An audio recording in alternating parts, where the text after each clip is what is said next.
Jungle.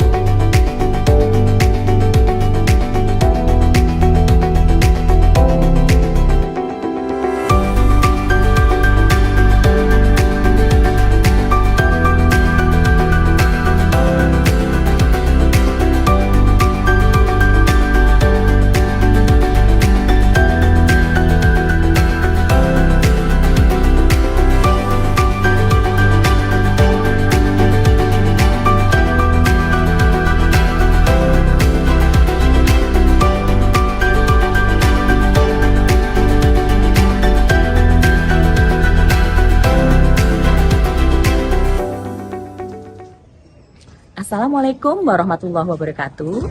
Saya Erna Farihah, calon guru penggerak Angkatan 10 dari SMA Negeri 47 Jakarta. Pada kesempatan kali ini, saya akan melakukan aksi nyata berupa diseminasi budaya positif di SMA Negeri 47 Jakarta. Selamat menyaksikan, semoga bermanfaat.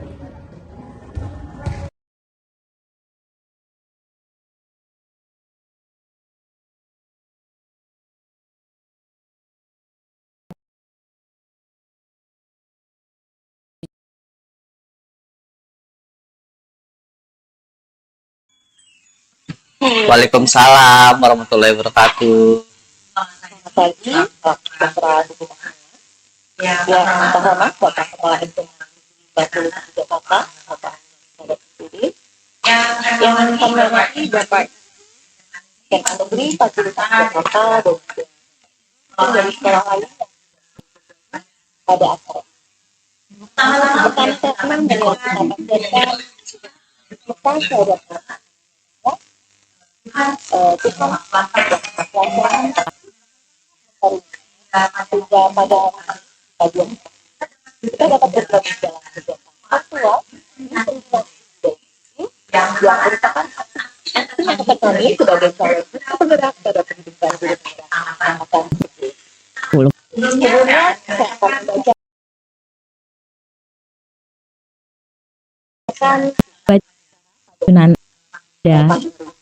yang pertama adalah angka, yang kedua menyanyikan lagu, tiga sambutan kepala sekolah, keempat pemaparan materi, yang kelima teknik jawab atau diskusi, dan terakhir pengukur. Baiklah Bapak Ibu, mari kita mulai acara pada hari ini dengan sama-sama membaca. Bismillahirrahmanirrahim. Untuk selanjutnya, untuk selalu menunjukkan kesempatan air kita, mari kita sama-sama menyanyikan lagu Indonesia Raya. Pada hari ini, Bapak Ibu dipersilakan untuk duduk ya. Aduh.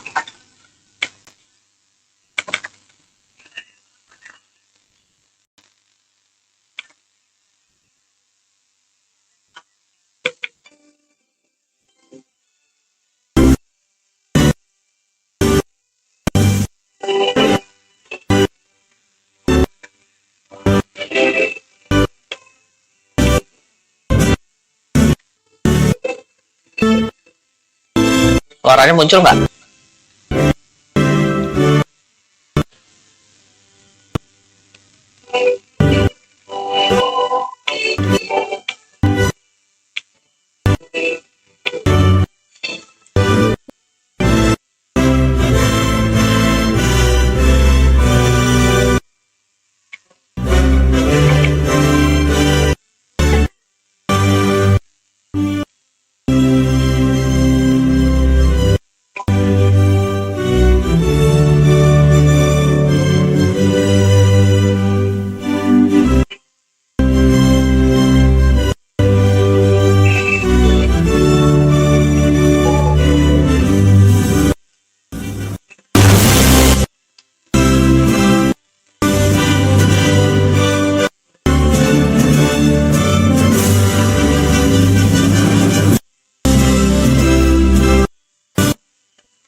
Ya, terima kasih Bapak Ibu. Terima kasih. Untuk selanjutnya, Ya. sambutan sampaikan oleh Oleh Negeri kepada Bapak pada Assalamualaikum warahmatullahi wabarakatuh. Waalaikumsalam warahmatullahi wabarakatuh. Dengaran ya suara saya? Jelas, Pak. Oke, terima kasih. Alhamdulillah. Wassalatu wassalamu ala rasulillah Muhammadin abdillah wa ala. Tentunya kita panjatkan puji syukur kepada Allah Subhanahu wa taala yang Maha Kuasa walafiat sehingga kita bisa berkumpul di Zoom ini dalam rangka mengikuti kegiatan diseminasi budaya positif untuk pendidikan guru penggerak antara guru Ardianto dan kegiatan diseminasi budaya positif ini yang tetap diperlukan. Kenapa? Budaya positif memang bukan hanya kita bicara, tapi yang harus dipotong adalah sehari-hari. Oleh karena itu, pertama tentunya kita harus memberikan dukungan. Untuk tersebut tidak bisa dilakukan oleh individu per individu. Tapi semua sekolah harus berperan. Yang disebut dengan namanya kolaborasi atau gotong royong. Yang pertama. Yang kedua, budaya positif itu Setiap bisa aktivitas di berdampak screen saya langsung ke kepada peningkatan Iya, tadi kan saya screenshot. manakala kita lakukan secara kolaborasi akan berdampak tampak pada yang namanya percepatan atau dan ada peningkatan. atau Yang kedua, yang ketiga, budaya positif dalam rangka juga mewujudkan sisi sekolah, ya, yang sesuai dengan semangat daripada profil pelajar pasca. Jadi itu yang menjadi harapan kita dalam rangka penerapan budaya positif. Ya. Harapannya budaya positif itu adalah memilih, ya, dengan memilih tolak itu manfaatnya. Nah, yang paling pokok adalah kita harus tahu untuk tujuan itu. Nah, tujuan yang paling pokok adalah bagaimana budaya dengan kesepakatan di tiap-tiap kelas punya komitmen, ya, dari hidup kita lebih dikirain kepada kerangka, ya. Dengan ini kepala kelas ke depan akan mempercepat proses penerapan daripada budaya. Yang berikutnya tidak kalah pentingnya adalah dengan mengembangkan, ya, nilai-nilai yang berbasis proses budaya positif dapat ditempatkan dalam pembelajaran ketika terjadi interaksi antara guru dengan murid, murid dengan guru, atau antar peserta didik. Ini juga bisa kita kembangkan. Yang berikutnya lagi adalah pembiasaan atau implementasi dari profil pelajar Pancasila. Ya. Jadi pembiasaan itu dilakukan terus menerus, terus teman-teman. Ya.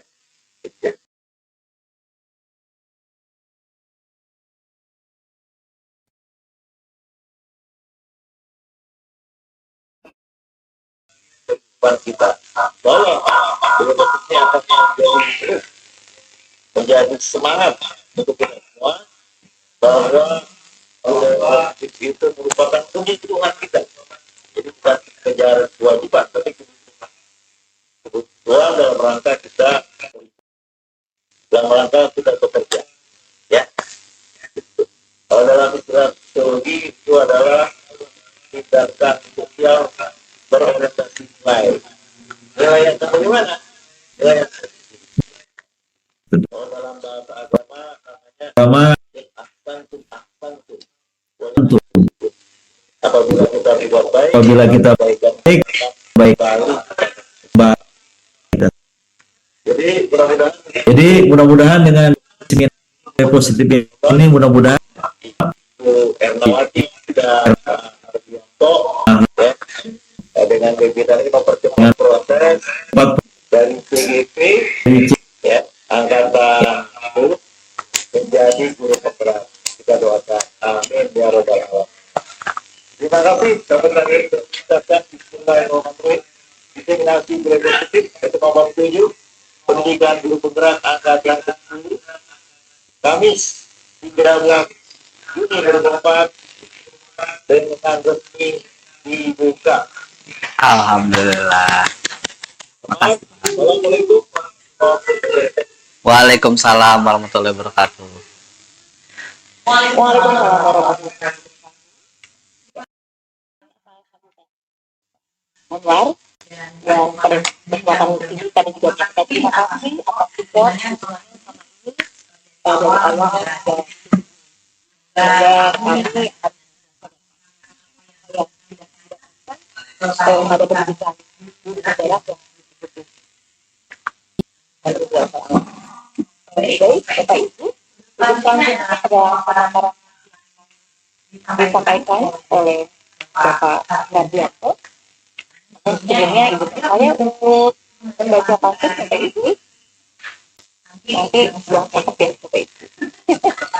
Mengapa di tanah sari mengharuskan suasana hati. Mari kita mulai pagi ini dengan budaya positif dan sejahtera. Mantap. Baik. Selanjutnya kita buat Ya, betul. agar akan kita buat kesepakatan lagu acara di hari ini. Ya. Baik Bapak Ibu, kami persilakan untuk Scan barcode. menonton ya budget yang sudah upload itu.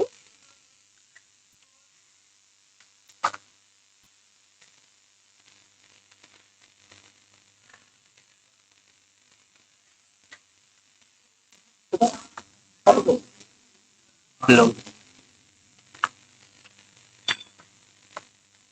Bagaimana Bapak Ibu, apakah ada kendala? Baik, ini sudah satu benar nggak?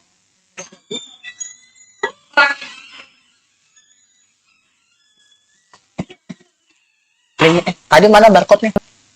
Ibu bela-belain tahu.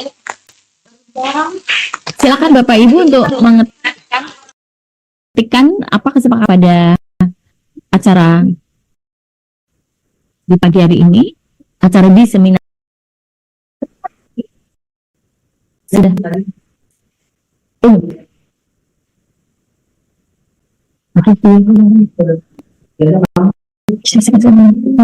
Saya terus masukin sini.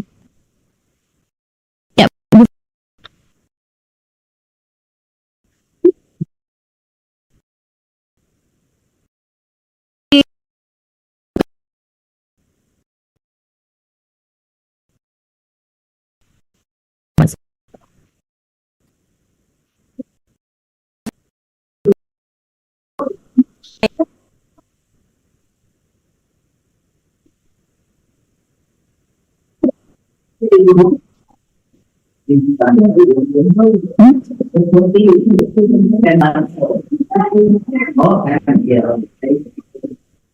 Selanjutnya,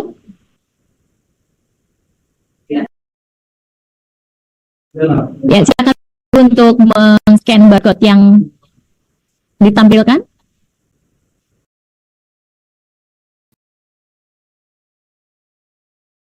Ya, atau saya scan terus masukin sini.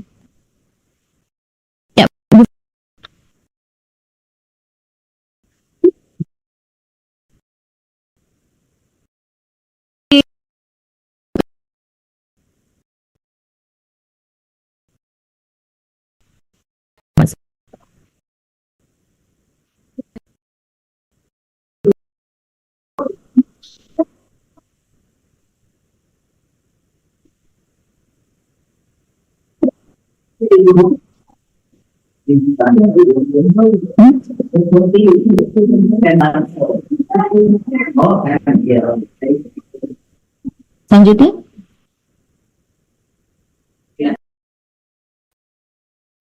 ya silakan untuk men-scan barcode yang ditampilkan.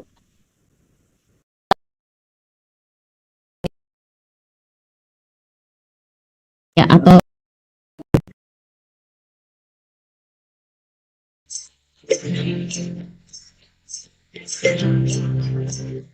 kita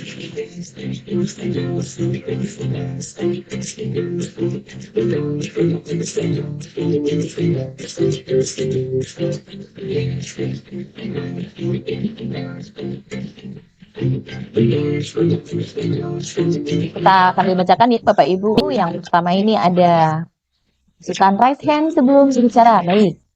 Bagus dan sangat kreatif. Setiap pembawaannya mesti bagus dan sangat kreatif begitu ya. Semoga Bapak Ibu dan semangat. Mudah-mudahan Bapak Ibu semua, kita semua selalu semangat ya dalam aktivitas kegiatan pagi hari ini. Kemudian saling menghargai, kolaborasi, akselerasi, dan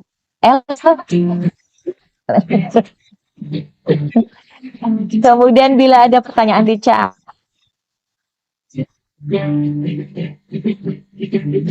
Oke, baik Bapak Ibu, terima kasih yang sudah memberikan masukannya, sudah mengetikkan pendapatnya. Tetap senyum. Oke, baik. Kita semua diminta untuk tetap senyum ya Bapak Ibu, walaupun sedang pusing.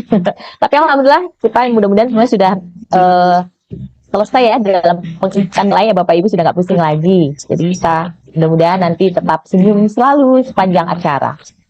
Oke. Bahagia selalu, amin. Ya, jadi selalu bahagia. Ya, ini masukan-masukannya katanya semuanya positif ya, Bapak Ibu ya, sesuai dengan materi kita pada pagi hari ini. Saling menghargai, tetap bagus dan sangat aktif, amin, menginspirasi, semoga tetap semangat, bahagia selalu, kolaborasi. Bila ada pertanyaan di chat, bahagia selalu. Jangan pusing-pusing ya, oke. Baik. Ya, luar biasa Bapak Ibu. Mungkin diketik ya. Mantap.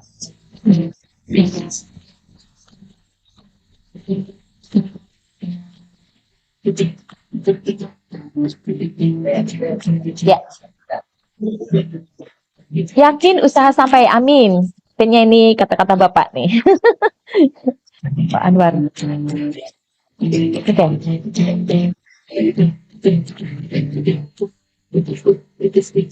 Cukup ya Bapak Ibu mungkin? Apakah atau ada lagi? Cukup ya, kesimpulannya secara umum mudah-mudahan kita semua selalu bahagia, selalu senyum, dan apa yang nanti kita akan ikuti semoga menginspirasi dan bermanfaat untuk semua ya Bapak Ibu.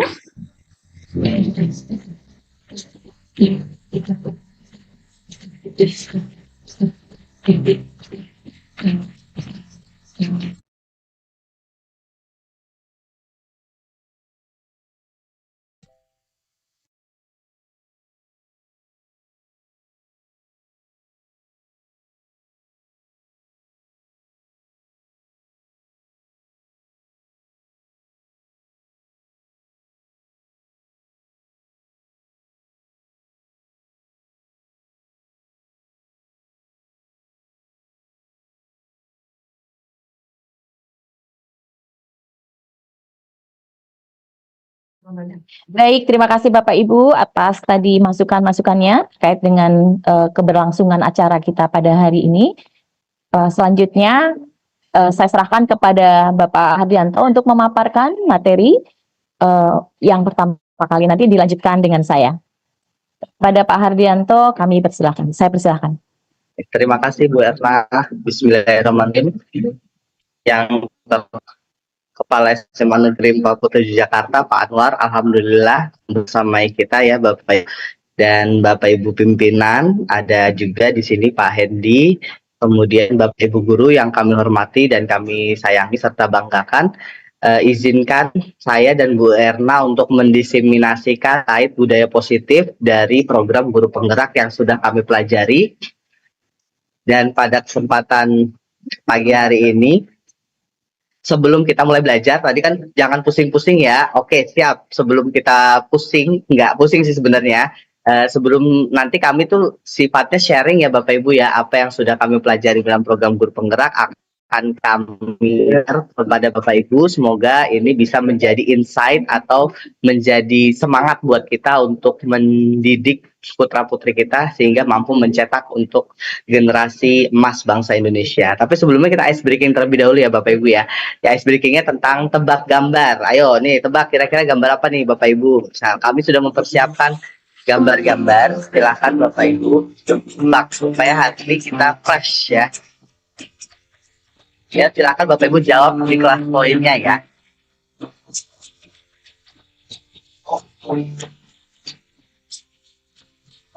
Oke. Ternyata belum ada yang berhasil menjawab ya. Ini jawabannya apa? Kira-kira Bapak Ibu boleh di open mute. Kira-kira apa Bapak Ibu?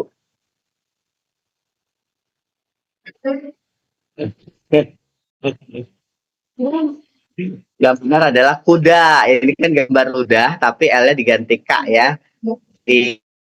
Oke. Silakan untuk yang kedua, Bapak Ibu nanti kalau sudah punya jawabannya, kami akan sudah menyiapkan hadiah menarik ya Bu Erna ya, bagi nanti Bapak Ibu yang berhasil Ya, mendapatkan hadiahnya poin tertinggi. masih disimpan hadiahnya. Jadi disimpan dulu. Oke, untuk pertanyaan kedua ini kira-kira gambar apa Bapak Ibu? Silakan.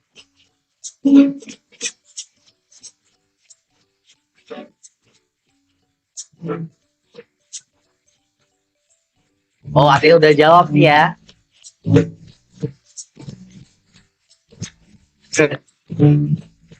Oke, bis yang sudah menjawab ini ada ulat bulu. Oke, kita cek apakah benar jawabannya ya. Oh iya benar, Masya Allah, luar biasa, hebat, hebat, hebat. Jadi kita kasih poin dulu. Kita kasih poin. Oke. Kita ke pertanyaan berikut. Ini kira-kira gambar apa Bapak Ibu? Ayo. Coba, ini kan masih pagi, jadi pikirannya masih fresh.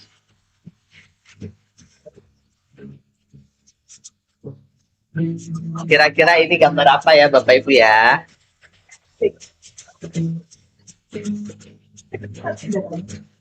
Oh nih.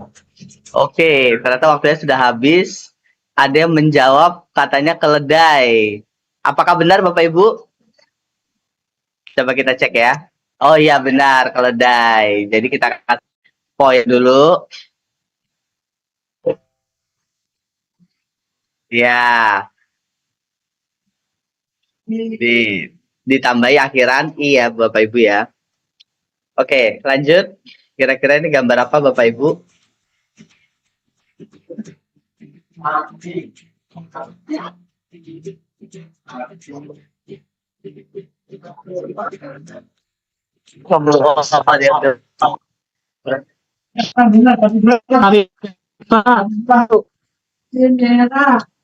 Samarah.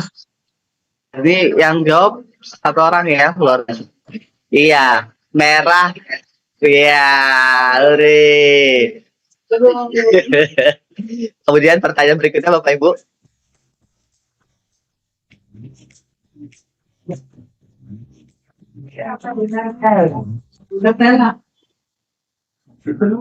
Singkong telur.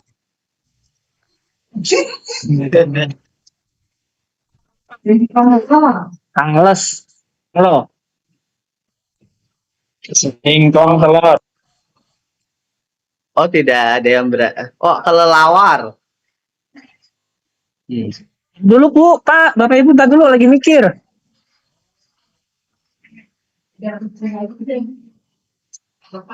Iya benar kelelawar. Singkong goreng. Singkong goreng. Oke. Kemudian ini gambar apa Bapak Ibu?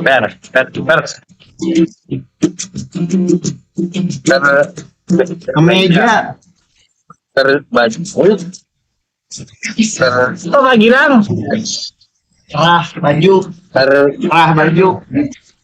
Cerah baju. Cerah baju. Kena baju. Oke. Teng teng kena baju. Teng. Wow. Ya, kok bau? Terbang sih, bau. Coba jelasan. Kerbau bau. Dia kan ada J-nya. Yo, J-nya apa? Kerbau. Ciri pentol. Itu dari mana? Terbau. Bau. Bajunya bau. Oh, kayaknya dicoret. Oh iya, J-nya dicoret ya, ketutup ya. Itu fokusnya Bapak. Iya, fokus Biasa. berarti Bapak Ibu. Mercula 1.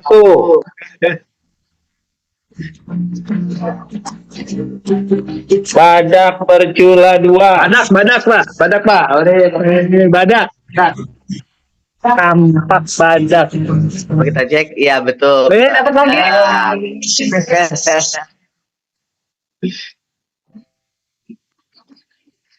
Oke, ini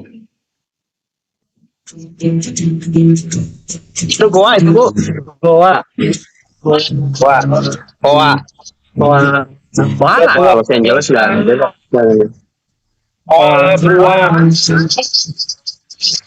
Sensus LA dapat lagi. iya bener ya, Masya Allah. Wah, luar biasa ya. Sama-sama Pak Anto. Oke. Terakhir nih Bapak Ibu ya. Beras.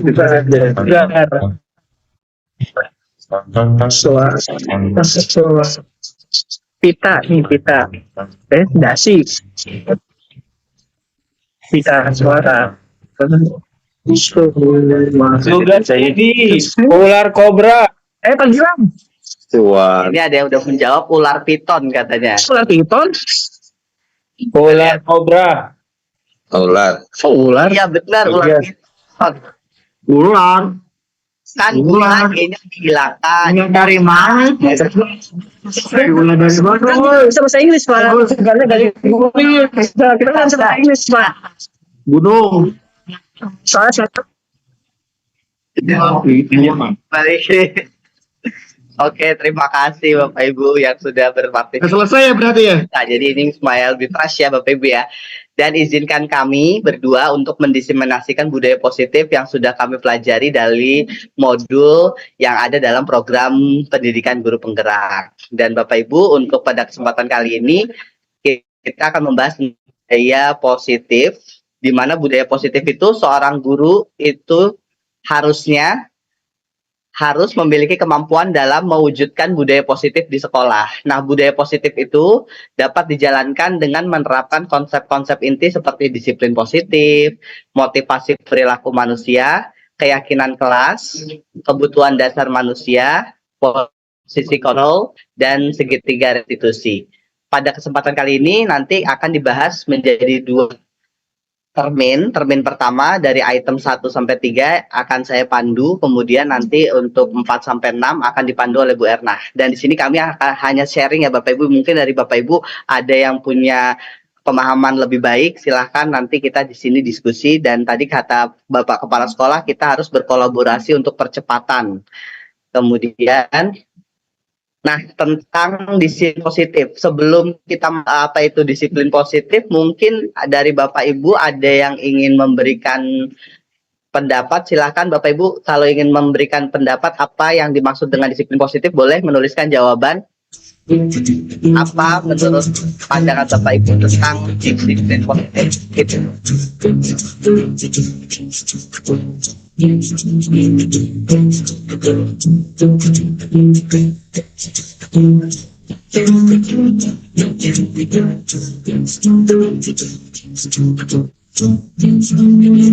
Silakan Bapak Ibu boleh menuliskan responsnya.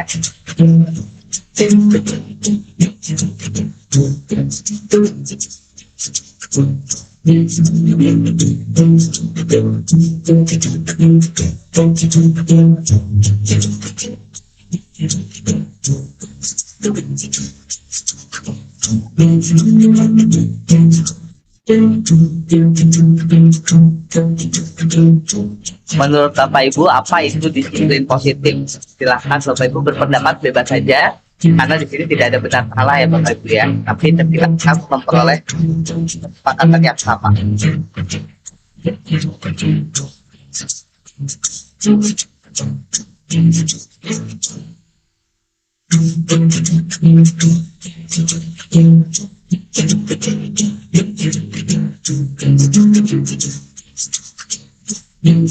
Silakan Bapak Ibu boleh menjawab di headphone yang tadi sudah di-scan barcode-nya ya.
Oke, kalau tidak ada, mungkin Bapak Ibu ada yang langsung mau menyampaikan pendapatnya.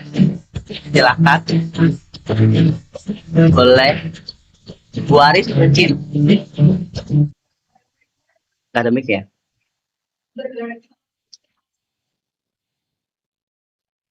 Oke. Oh, ada nih dari disiplin positif. Berprasangka baik, mempunyai motivasi. Kemudian Bu Yahdiana menata diri agar lebih baik. Waduh, luar biasa ya. Bu Nina, Bu Neni, kemudian Bu Yahdiana menerapkan. Oke, siap. Kan sifat positif baik. Pada Ibu yang kami hormati, disiplin positif itu berdasarkan modul yang kami pelajari adalah cara penerapan disiplin, tapi nanti tujuannya itu atau gunanya itu untuk mengajarkan agar anak itu mampu bertanggung jawab dan muncul kesadaran atau menumbuhkan kesadaran diri berdasarkan nilai-nilai kebajikan yang sudah disepakati, seperti itu. Nah, disiplin positif itu dari diri untuk melakukan segala tindakan. Kemudian disiplin positif pada diri murid dapat membuat murid memahami dan menyadari berdasarkan motivasi internal atau motivasi intrinsik, bukan dari motivasi eksternal, bukan karena mereka melakukan sesuatu perbuatan, bukan karena paksaan atau bukan karena ada ujian, atau karena ada hukuman, seperti itu. Jadi itulah yang dimaksud dengan disiplin positif.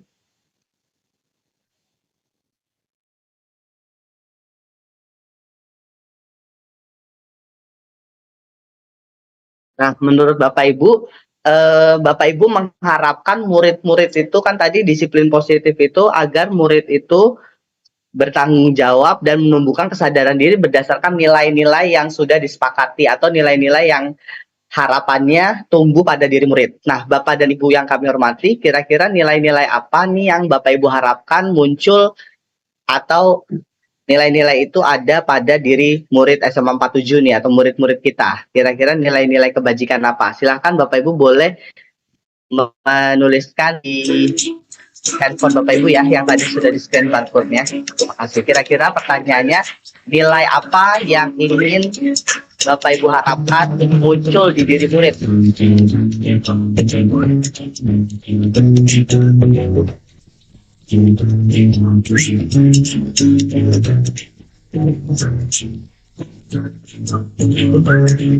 Silakan Bapak Ibu, waktunya 3 menit. Oke,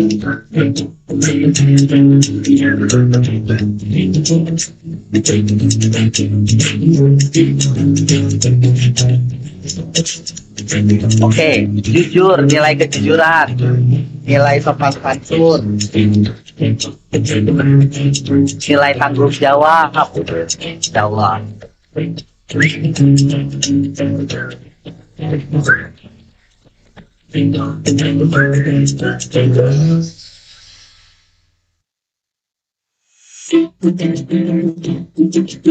Oke, kita cukup saja. Di sini sudah. Jadi Bapak Ibu yang tadi menjawab, kita mengharapkan murid-murid kita menginternalisasikan nilai antara lain nilai sopan santun. Kita mengharapkan murid memiliki sopan santun, kita mengharapkan murid yang disiplin, kita mengharapkan murid yang jujur dan juga murid yang bertanggung jawab. Setuju ya Bapak Ibu ya? Kayaknya kita semua mengidam-idamkan murid yang memiliki nilai-nilai ini. Tapi Bapak dan Ibu, nilai-nilai yang menjadi tujuan pendidikan nasional itu sudah termaktub dalam episode belajar kurikulum merdeka, yaitu tentang profil pelajar Pancasila. Jadi keenam nilai yang ingin ditumbuhkan dalam tujuan pendidikan nasional antara lain adalah beriman, bertakwa kepada Tuhan Yang Maha Esa, kemudian berakhlak mulia, nilai mandiri, nilai berkebinekaan global, nilai bergotong royong, kreatif, dan bernalar kritis. Sepertinya nilai-nilai yang tadi Bapak Ibu sampaikan di slide sebelumnya itu sudah termaktub, sudah tercakup dalam keenam profil ini ya Bapak Ibu ya. Oke. Kemudian, nah sekarang kita akan masuk ke item yang kedua Bapak Ibu, motivasi perilaku manusia. Jadi ternyata setelah mempelajari modul motivasi perilaku manusia, di sini saya ada kasus. Kasusnya adalah gini. Sebagai seorang pendidik, saat kita diminta hadir mengikuti pelatihan, apa sih motivasi yang mendasari kita ikut pelatihan? Ada opsinya ya Bapak Ibu. Apakah Bapak Ibu pelatihan karena takut dinas kalau nggak ikut, atau ditegur pimpinan kalau misalkan nggak ikut? Atau Bapak Ibu tipe yang kalau ikut pelatihan kita nanti dapat imbalan, dapat amplop ya Bapak Ibu, atau nanti dapat sertifikat nih karena sekarang kan lagi momennya PMM harus mengutip sertifikat ya. Atau Bapak Ibu tipe yang karena memang ingin menjadi pembelajar sepanjang hayat. Coba Bapak Ibu jawab dengan jujur ya. Silahkan, boleh dijawab di handphone yang sudah Bapak Ibu scan barcode.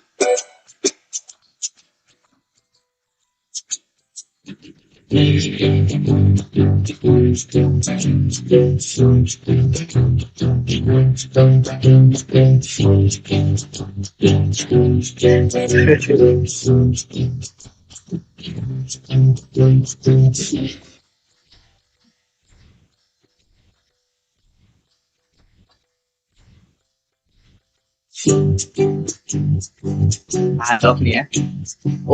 Waduh.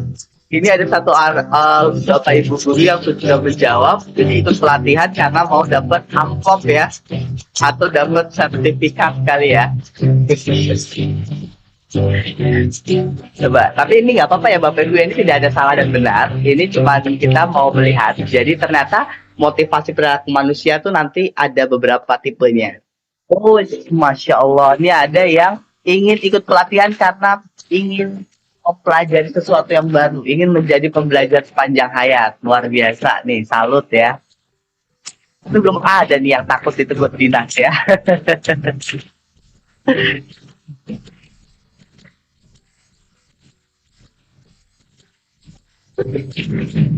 Oke, kita lihat dari chat, mungkin ada yang waduh, Bu Aris ya, ABC, wah mantap. Oke. Bu Yadiana ingin menjadi pembelajar panjang hayat, luar biasa. Dia menjawab siapa ya? Oh, Bu Fitri ingin menjadi pembelajar panjang hayat. Oke. Kemudian Putri ingin mendapatkan penghargaan, imbalan. Oke, siap. Oke, baik. Gitu kan? Nah, ternyata Bapak Ibu setelah disarikan, ternyata motivasi perilaku manusia itu ada tiga. Yang pertama adalah untuk menghindari ketidaknyamanan. Jadi murid kita juga sama Bapak Ibu. Dia suatu perbuatan atau tingkah laku yang dia tunjukkan itu untuk menghindari ketidaknyamanan atau takut akan hukuman. Ada juga tipe yang kedua, yaitu mengharapkan imbalan atau penghargaan. Jadi ada juga murid yang semangat ketika mengetahui gurunya memberikan imbalan atau misalkan memberikan reward ya, seperti itu. Nah, kita juga mungkin Bapak Ibu guru juga mungkin tadi ada yang menjawab mengikuti pelatihan karena tujuannya ingin mendapatkan mungkin sertifikat seperti itu ya. Ada ketiga nih Bapak Ibu, yaitu motivasi atau perilaku yang ditunjukkan oleh individu itu tujuannya untuk agar mereka dapat menghargai diri sendiri dengan nilai-nilai yang dipercayai. Seperti tadi, contoh kasus kalau misalkan kita ikut pelatihan, tapi tujuannya untuk menjadi pembelajar sepanjang hayat karena ilmu semakin berkembang pesat, jadi kita tidak mau ketinggalan, kita harus selalu menjadi pembelajar sejati seperti itu. Nah, coba Bapak Ibu, kira-kira Bapak Ibu mengharapkan murid itu memiliki motivasi belajar yang seperti apa? Yang takut kalau misalkan mendapatkan hukuman, atau mengharapkan murid yang menginginkan imbalan atau reward, atau menginginkan memiliki murid yang memang belajar karena untuk kebutuhannya sehingga sesuai dengan nilai-nilai dianutnya untuk menjadi orang yang sukses di kemudian hari. Mungkin Bapak Ibu ada yang ingin berpendapat, silakan.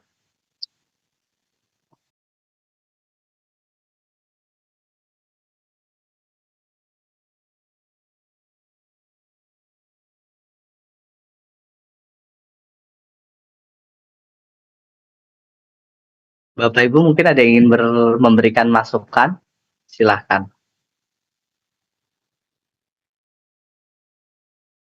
Udah ya, kalau tidak ada kita lanjutkan.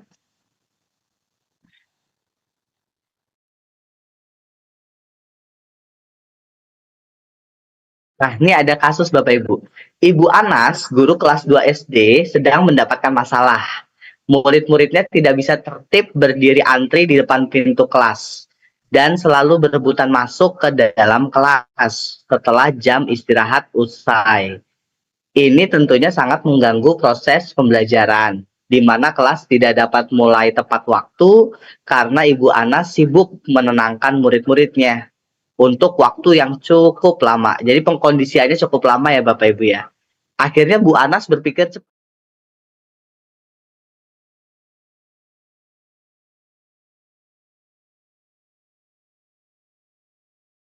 murid-muridnya dan stiker bintang. Siapa yang dapat berdiri lurus dan berbaris rapi antri di depan pintu akan mendapatkan bintang dari Bu Anas. Sebagian besar murid-muridnya menyambut tantangan tersebut dan langsung berdiri rapi itu agar mendapatkan stiker bintang. Hal ini terus dilakukan Bu Anas selama beberapa minggu. Karena cukup berhasil membuat murid-muridnya berdiri rapi di pintu, sampai pada suatu saat Bu Anas dan terpaksa digantikan oleh Pak Heru. Pak Heru tidak mengetahui tentang stiker bintang dan benar saja pada saat mau masuk ke dalam kelas usai jam istirahat, murid-murid kelas 2 kembali berebutan masuk kelas. Nah, menurut Bapak Ibu, motivasi yang mendasari perilaku murid-muridnya Bu Anas itu apa? Apakah untuk menghindari ketidaknyamanan atau hukuman, atau untuk mengharapkan imbalan atau penghargaan dari orang lain, atau untuk menjadi pribadi yang mereka harapkan dan menghargai diri sendiri dengan nilai-nilai yang dipercaya. Silakan Bapak Ibu boleh menjawab pada handphone yang sudah di-scan barcode-nya ya.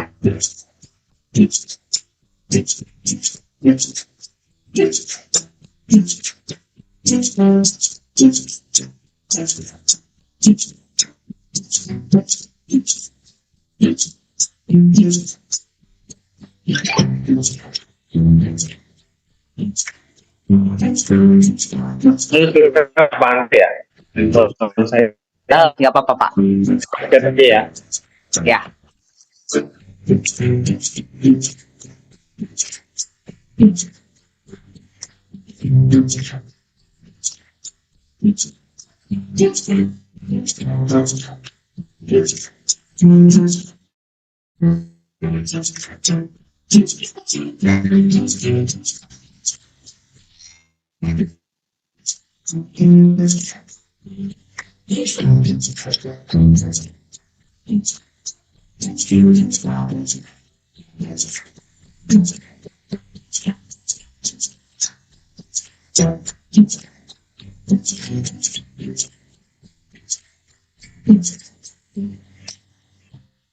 Oke. Di sini ada yang sudah menjawab. B. Mengharapkan imbalan. Silakan Bu siapa ini? Pak Novel ya. Boleh berkomentar Pak Novel, silakan. Baik, Apa Bapak alasannya menjawab ini B? baik. Ini suaranya dari sana. Oh ya. Baik. Jawaban B mengharapkan imbalan sebagai motivasi mendasari perilaku motif Bu Anas tersebut karena terlihat jelas perbedaannya ketika Bu Anas sakit dan digantikan oleh Pak Heru dan Pak Heru tidak tahu tentang mekanisme ada stiker bintang untuk merapihkan barisan. Ternyata ya berganti guru maka kembali lagi kondisi aktif gitu, sehingga terlihat di situ yang apa yang jadi motivasi dari si anak-anak ya stiker, karena stiker ingin dapat stiker mereka happy. Jika tidak ada stiker, Pak Heru nggak tahu ada stiker juga dari Bu Anas, mungkin Bu Anas nggak mau atau belum sempat karena kondisi sakit. Lain ceritanya kalau memang Bu Anas menyampaikan oh nanti ada stiker mungkin akan aktif kembali siapapun gurunya, tapi ada mekanisme stiker di sana. Jadi Pak Anto, apakah saya dapat stikernya di sini biar rapi kembali? Itu pertanyaan. Terima kasih Pak Anto, demikian.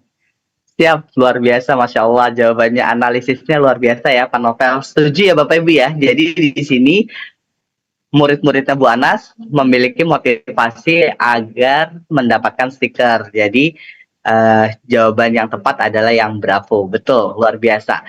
Kita kasih aplaus ya buat Pak Novel. Alhamdulillah dapat stiker. Stiker ya, nanti stikernya kita carikan belakang. Stiker pocong. Oke.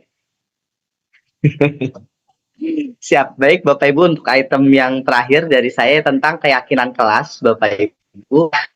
Keyakinan kelas itu adalah kan tadi mengharapkan murid memiliki nilai-nilai yang kita harapkan ya. Tadi ada yang menjawab nilai sopan santun, tanggung jawab, nah itu yang kita harapkan.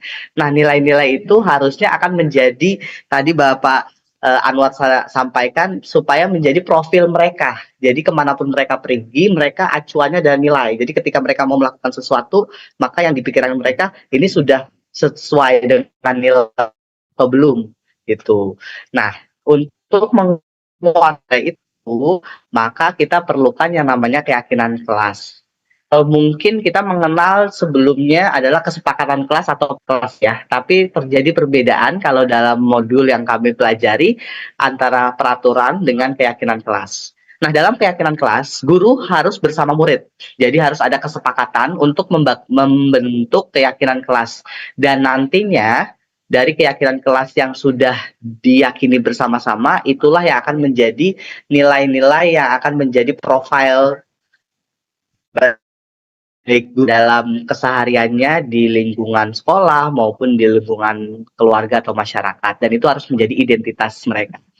Nah, Bapak dan Ibu sekalian, untuk membentuk keyakinan kelas, langkah-langkahnya antara lain, pertama kita buat dulu kesepakatan kelas atau peraturan kelas. Misalkan kita membuat kesepakatan kelas, masuk kelas tidak boleh terlambat atau masuk kelas tepat waktu. Kemudian tidak kebersihan seperti itu. Kemudian yang kedua, setelah peraturan kelas kita sepakati bersama-sama, dan ini Bapak Ibu, peraturan kelas dan kesepakatan kelas harus dilakukan secara bersama-sama, tidak boleh sepihak. Jadi hanya guru saja yang mengintervensi muridnya, tapi murid juga bersama-sama gurunya untuk menyepakati apa aturan yang berlaku di dalam kelas. Kemudian setelah kesepakatan atau peraturan kelas selesai, dan kalimat-kalimatnya harus dirubah menjadi kalimat yang positif. Menarik Bapak Ibu, kenapa kita tidak boleh membentuk atau membuat aturan yang negatif? Jadi kalau kita ada kalimat negatif, harus kita ubah menjadi kalimat positif. Karena berdasarkan ilmu psikologi, kalau kita membuat kalimat negatif, maka yang cenderung terpikirkan adalah yang negatifnya. Misalkan coba Bapak Ibu bayangkan ya, jangan memikirkan gajah. Pasti yang terlintas di pikiran Bapak Ibu apa? Gajah. Gajah, seperti itu. Nah, itulah dalam kita sebaiknya kalau ada peraturan kelas sifatnya masih negatif, kalimat-kalimat negatif harus kita ubah. Dari peraturan kelas yang sudah positif-positif tadi kalimatnya baru disarikan menjadi nilai-nilai yang akan menjadi identitas guru dan murid. Nah, itulah yang dinamakan dengan keyakinan kelas, Bapak Ibu. Nah, jangan lupa Bapak Ibu selalu mengingatkan dan menguatkan keyakinan kelas setiap waktu, supaya apa? Karena kan namanya kita sebagai manusia pasti ada melakukan kesalahan, sehingga kalau kesalahan nanti kita bisa mudah untuk melakukan restitusi. Nah, nanti restitusi akan disampaikan oleh pihak. Jadi proses restitusinya akan mudah kalau misalkan siswa dan guru sudah menyepakati keyakinan kelas. Oke, dan ini contoh keyakinan kelas yang sudah dibuat oleh kami. Jadi kami meyakini bahwasanya kami itu menjunjung tinggi nilai kejujuran, tanggung jawab, rasa saling hormat menghormati, disiplin dan kerjasama yang akan membentuk profil kita untuk menjadi generasi yang unggul kelak buat anak-anak. Seperti itu. Baik Bapak Ibu, mungkin untuk dari saya cukup sekian, nanti akan dilanjutkan oleh pemateri yang kedua dari Bu Erna. Saya mohon maaf apabila dalam pemaparan yang saya sampaikan ada kekurangan. Assalamualaikum warahmatullahi wabarakatuh. Waalaikumsalam warahmatullahi wabarakatuh. Terima kasih Pak Anto atas paparannya yang luar biasa ya. Tadi Bapak Ibu semua terlibat interaktif dan aktif. Mudah-mudahan masih berkenan untuk menyimak sampai akhir ya Bapak Ibu. Sekarang giliran saya. Sebelumnya supaya kita rileks dulu ya Bapak Ibu, kita ice breaking dengan musik ya Bapak Ibu. Mohon berkenan.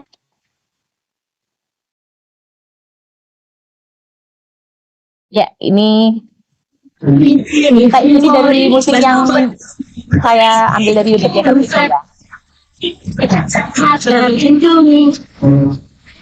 Enak, creamy.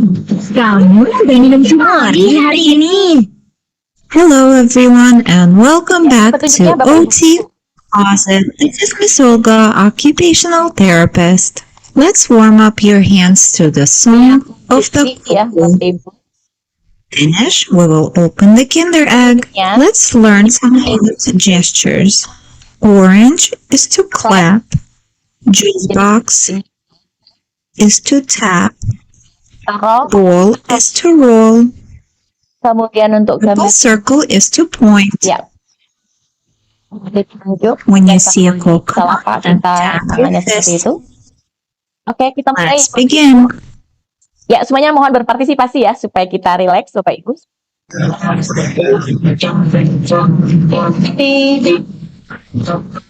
Yang di video ya Bapak Ibu.